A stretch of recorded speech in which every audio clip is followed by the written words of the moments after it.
Hey guys, welcome to my 2016 Indian Scout Trask slip-on install. The box that came is super small because they're small slip-ons compared to stock. You're going to lose 19 plus pounds, which is a major advantage. One of the main reasons I went with the slip-on was if you do their 2-in-1 full system, it covers up this plate and goes out into a 2-in-1. I did not like that. I love the way that the factory does it. The pipes fit perfectly. Why change it? So the slip-on's cheaper, keeps that same factory look up front, doesn't cover anything up. That's the main reason why I went that route. Getting to the packaging itself, super duper small box for small pipes again. Not much in here really. Got some foam padding. Get in there, pull our slip-ons out. Not much to them. I mean, they almost breathe straight through. So you can imagine the sound difference that we're going to get out of these. It should be fairly insane. The only other things that came with the pipes are these two clamps and a bolt to bolt the actual slip-ons to one another. No instructions, nothing else. Not that you really need them. It is a fairly straightforward install. As far as removal of the old pipes, we've got these two obvious bolts right here. They're a little bit snug, but nothing major.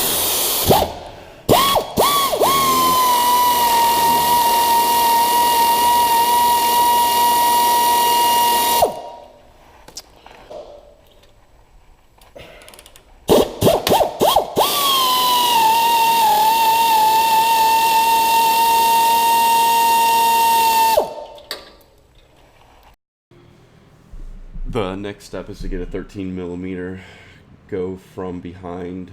You'll see the bolt right there. What this is going to do is it's going to loosen the top muffler. A couple little tugs and it comes loose. Then just screw that bolt right on out of there.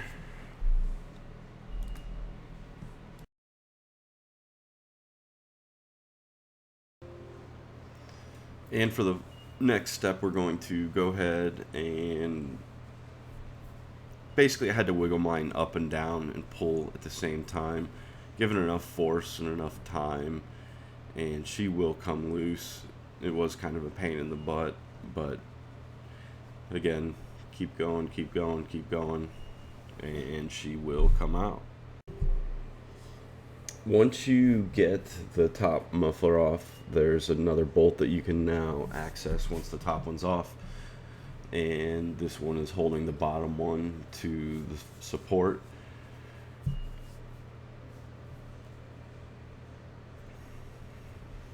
Again, it's a little bit snug, but once you got that first crank, it did pop right out. And you pretty much repeat the same process here. For the bottom muffler, once that second bolt is out, same process as the top. Lift up and down while pulling, and she will come free. Again, it'll take some force, but it's the only way to get her out. Now, you put the clamp over, and I took a rubber mallet and started beating it into place.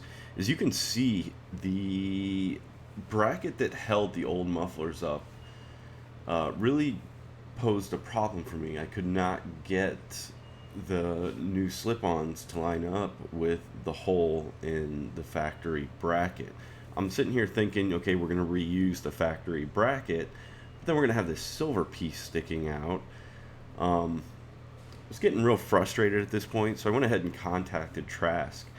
And what they told me was that most people will actually cut that old muffler support brace off. I didn't know how I felt about that, but I could not get the pipes to line up with the factory hole. So at that point, I was left with no option but to cut.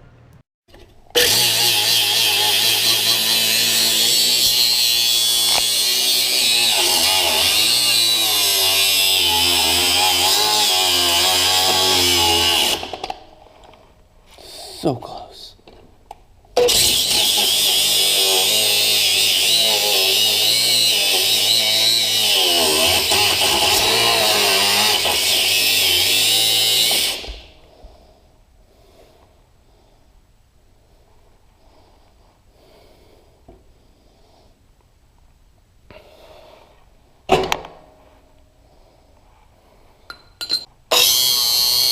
After I got the piece off, I went ahead and took the grinder and cleaned up the edge from the piece that I cut off, which left a whole bunch of just bare metal. But once I got it smoothed out, I decided we were going to need to cover that up. So I took some trusty truck liner.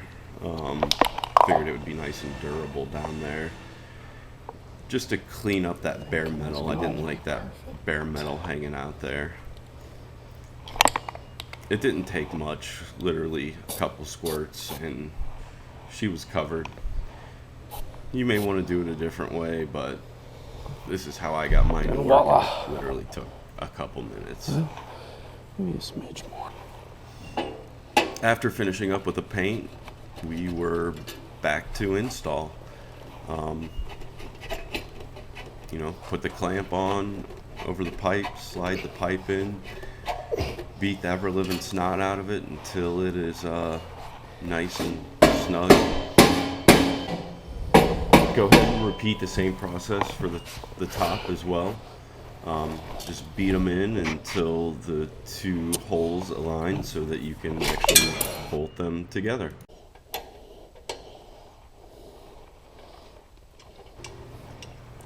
Once all snugged down, they look fantastic. Before I let you hear them, here is a clip of the factory exhaust sound.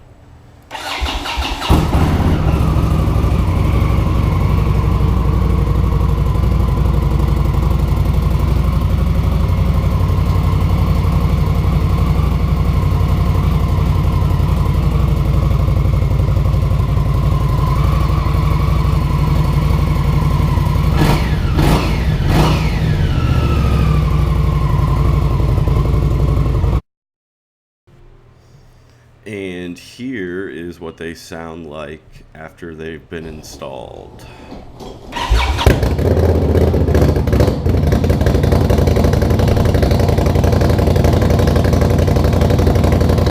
This sound clip will never do it justice. It was so freaking loud. I can't even describe it to you.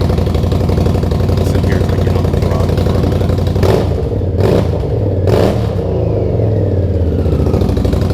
I mean, she sounds like she came right out of the gates of hell.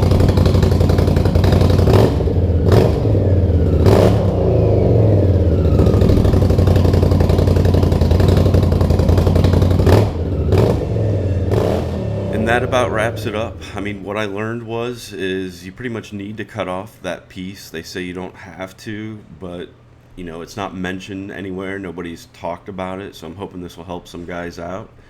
And I love it so far. We'll see how it goes. Take it easy and stay safe out there.